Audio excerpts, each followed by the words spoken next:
با عرض سلام به شما بینندگان برنامه روند. در برابر پیشرفت و شکوفایی جامعه همزمان پدیده‌های نامطلوب دستگیر و دامنگیر چنین پیشرفت و تحولات‌های بی‌نظیر می‌گردند. امروز جامعه را خطرهای نو به نوع اجتماعی و سیاسی تهدید می‌کند. افراطگرایی از قبیل چنین پدیده‌های نامطلوب است که برای شکست و به نیستی رسیدن دولت و ملت‌ها می‌رساند. به خاطر تحلیل و بررسی موضوع با استودیو دعوت نموده فیروز رمضان، متخصص پیشبر ریاست تحلیل و آینده بینی سیاست داخلی مرکز تحقیقات استراتژی نزد پرزیدنت جمهوری تاجیکستان و ورکن مظفر، سرمتخصص شعبه اسلامی معاصر مرکز اسلام شناسی در نزد پرزیدنت جمهوری تاجیکستان.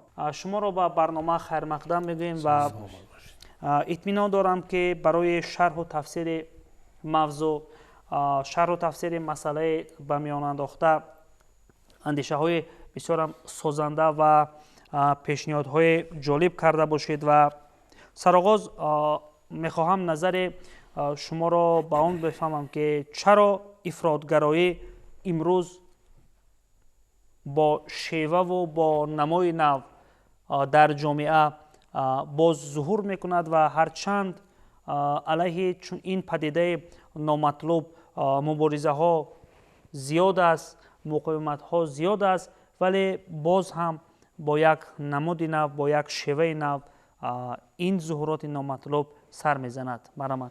در حقیقت امروز تمام قواهای سازنده جهان برای مبارزه بر ضد افراطگرایی روان کرده شده است و تمام کوشش و حرکت همه قواهای صلح‌پرور، دولت‌های گوناگون، سازمان‌های جهانی برای از بین بردن این وبای عصر در برابر تروریسم، افراطگرایی روان کرده شده است و تا اندازه در حقیقت سطح اون بیشتری افراطگرایی که ما از سالهای 2012 تا 18 مثلا 17-18 شاهد بودیم کاهش یافته است، ولی متاسفانه هنوز هم طوری که شما ذکر کردید راه و اصولهای گوناگونی جلب کردن به این گونه حرکت ها مغزشویی در بین مخصوصا جوانان وجود دارد و این هم از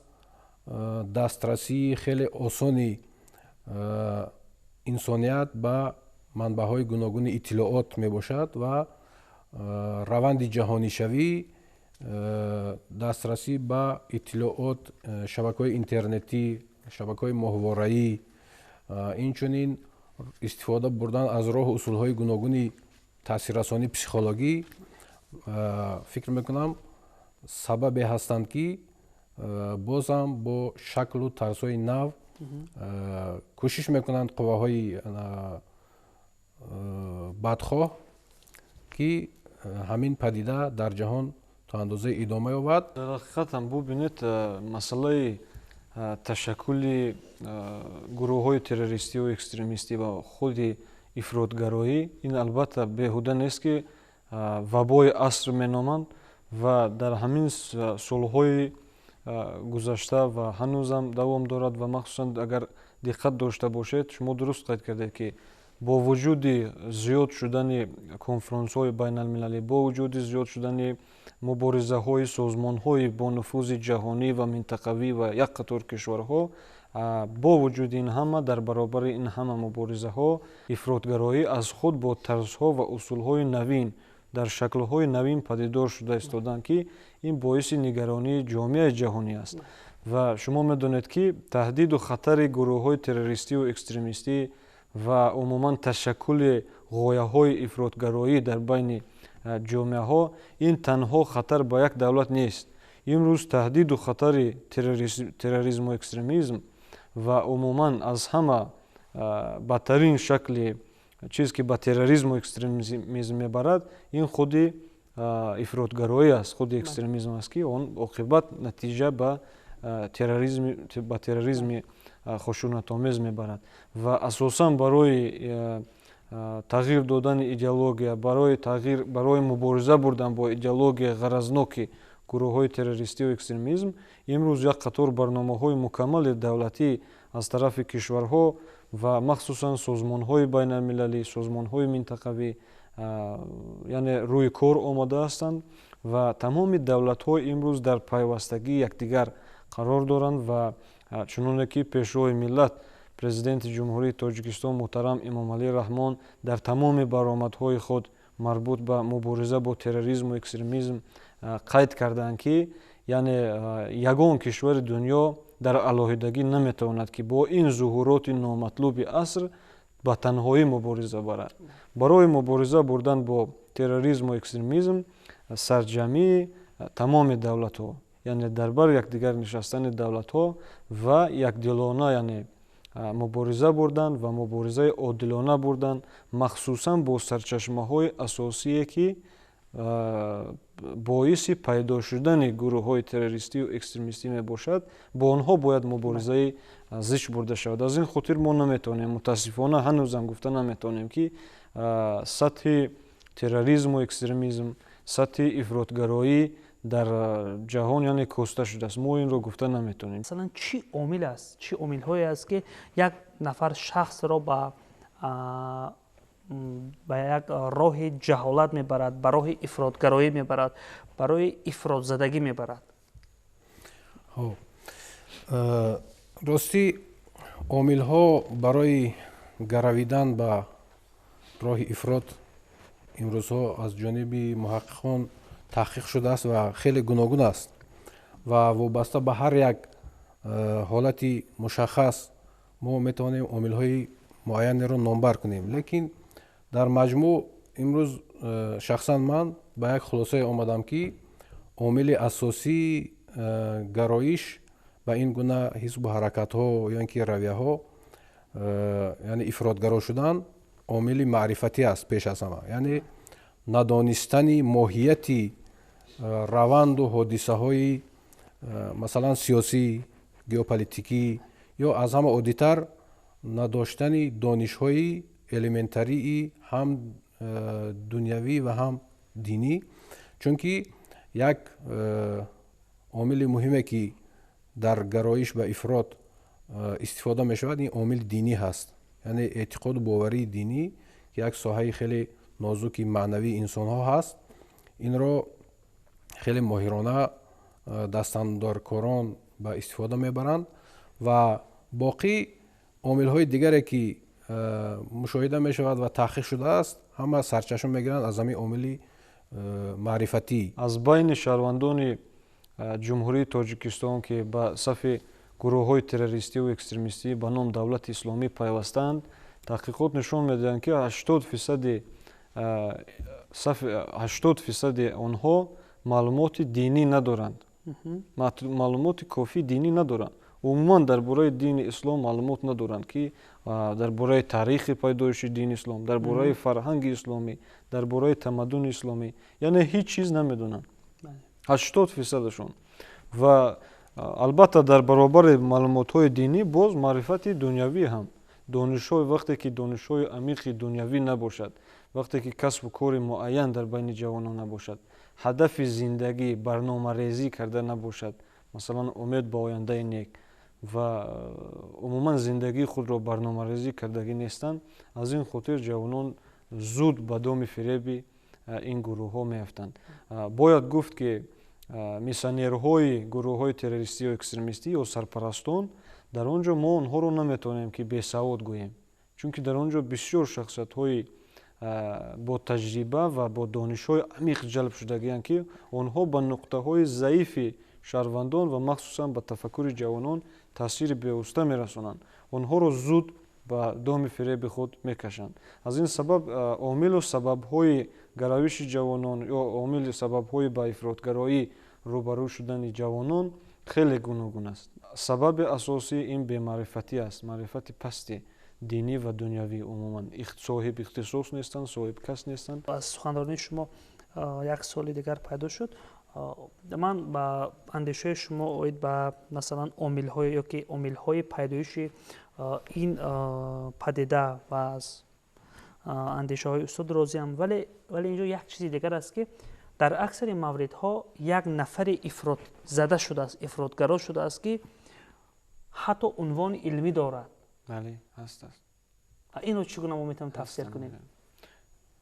ببینید ما گفتیم الان که سبب‌های عامل‌ها یک چیز شده نمیتونه، یک سبب شده نمیتوند برای گرویدن جوانان. ما بسیار در تجربه دولت‌ها نه تنها جمهوری تاجیکستان بلکه دیگر کشورها رو اگر تحلیل کرده برایم، در تجربه آنها هم شده است همین خیلی که خادمان مقامات حفظ حقوق تا به صف گروه‌های تروریستی و اکستریمیستی پیوستند و آنها بیوسته این یک خیانت اساسی برای دولت و کشور خودشون است. این خیانت است در تمام کشورها، این خیانت است و هر کس مورد بخشش قرار نمیگیرد. از همین سبب‌ها عامل‌ها گوناگون هستند برای پیداشوی، بسیار گوناگون هستند و برای تحقیق و آموزش، مورد آموزش عمیق قرار گرفتن این مسئله وظیفه اساسی دانشمندان و زیایان و فعالان جامعه است. ما باید همه طرفه این مسئله رو آموزیم. درست. ولی یک چیز معلوم است که یک ظرفیت بسیار نازک است. این هم ظرفیت معرفتی است. در حقیقت از بین شخصیت‌هایی که آگاه هستند و افراطگرا هستند، نسبت آنها همین رو فقط میتوان خلاصه برآوری کرد که آنها آگاهانه، هدفمندانه و برای منفعت‌های مالیوی و شخصی خود بعضاً به این راه میروند. در این سطح الکی آنها برای یک مدیریتی آگاهانه و طرح‌ریزی شده به این راه میگروند و میپیوندند و این الکی یک عاملی فراتر از اون عامل‌های معرفتی هست و در برابر این اون چاره‌هایی که باید طوری که قید کردن، مثلا دولت، حکومت و سازمان‌های جمعیتی اندیشند برای برطرف کردن این پدیده، البته کوشش‌ها شده ایستاده است، همه وقت بود، ولی تنها با کوشش و حرکت دولت این مسئله حل نمی‌شود. یعنی دستگیری شهروندان، جامعه شهروندی، دولت، یعنی همه جانبه باید در هماهنگی صورت گیرد. من فکر میکنم که در برطرف کردن این مشکلات، در راه پیشگیری نمودن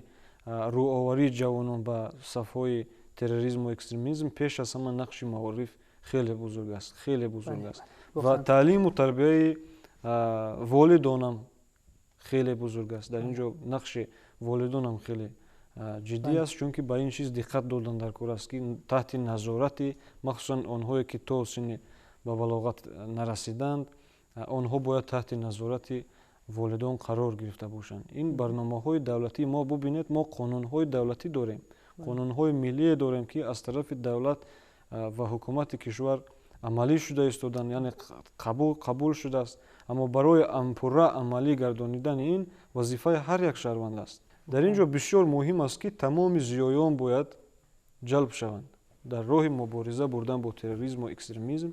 امروز توسط نظامیان فقط این راه حل نمی باشد و از این سبب باید تمام جامعه جلب شود، مخصوصا زیایان، مخصوصا روحانیان و یعنی خادمان دین اساسا. برای همین برای تبلیغ و تشویق کردن حیات ارزنده برای شهروندان تمام جامعه وظیفه دار هستند. اساسدار صلح و وحدت ملی پیشوای ملت پرزیدنت جمهوری تاجیکستان امام علی رحمان تاکید میکنند زیرکی سیاسی رو از دست ندادن. این خود یک معنای خیلی زیادی دارد که ما یعنی باید آگاه باشیم از همه روندهای جهانی معاصر و در این سمت در ساحه معارف مثلا پرزور کردن بلند برداشتن سطح دانشی خوانندگان و یک عاملی که بازم تکرار می شود، مثلا استفاده می شود برای گرایش به این گونه حزب و حرکت ها، یعنی افراطگرا شدن. این عامل دینی هست و طی چند سال اخیر در مکتب های میانه جاری شد تعلیم فن مخصوصی تاریخ دین و در دانشگاه ها نیز فن دینشناسی آموخته شده ایستاده است و این هم یک سهم خیلی خوب بزرگ می شود برای مثلا آگاهی پیدا کردن خوانندگان و دانشجویان از اساس تعلیماتی نه فقط مثلا دینی سنتی ما مردم ما که بیشتر аз 97% мусулмон ҳастанд, балки шиносоӣ бо тамоми дину оинҳои давру замонҳои гуногун, вазъи он дар ҳолати имрӯза, алоқамандии дин ва сиёсат, оё онҳо бо ҳам омехта шаванд, чӣ паёмадҳо дорад ва вазифаи ҳар кадоми мушаххаси дин чӣ ҳаст, сиёсат чӣ ҳаст. ин ҳам як нақши хеле хубе мешуд барои коҳиш додани сатҳи ифротгароӣ. ташаккури зиёд. Воқеан ҳам як суҳбати бисёр ҳам самимӣ буд ва мо тавонистем дар як муддати кӯтоҳ бо табодули афкори ҳамдигар ба хулосае биёем ки мо дар ҳастии худ, дар мавҷудияти худ чизи зиёдатие надорем ки қурбони ифротгароӣ кунем, қурбони хурофот кунем ва қурбони ҳамаи он падидаҳое кунем ки бар зарари мо бошад. ва таври шумо гуфтед, вақти он расидааст ки ҳамин субот, ҳамин амният, ҳамин ваҳдат ва ҳамин якпорчагиро болотару фаротар аз гавҳараки дидаи худ нигоҳ дорем ва ҳамеша эҳтиром кунем, эътимод кунем ва эътиқоди бештару бештар ба ин якпорчагию ваҳдат дошта бошем. ва бори дигар ба шумо ташаккури зиёд мегӯем ки дар барнома ширкат намудед. бинандагони гиромӣ, инҷо суҳбати мо ба анҷом мерасад ва ин барномаи раванд буд ки мо масоили ифротгароӣ ва паёмадҳои иҷтимоӣ онро шарҳу тавзеҳ додем ва дар барномаи мо ширкат намуданд фирӯзи рамазон, мутахассиси пешбари раёсати таҳлил ва ояндабинии сиёсати дохилии маркази тадқиқоти стратегӣ назди президенти ҷумҳурии Тоҷикистон ва Веркани Музаффар, сармутахассиси шуъбаи исломи муосири маркази исломшиносӣ дар назди президенти ҷумҳурии Тоҷикистон. ва ҳар он чӣ мо гуфтем, ин қазовати бештарро аз шумо тақозо мекунад ва то барномаҳои баъдӣ сарбаланду хонаобод бошед. хайр.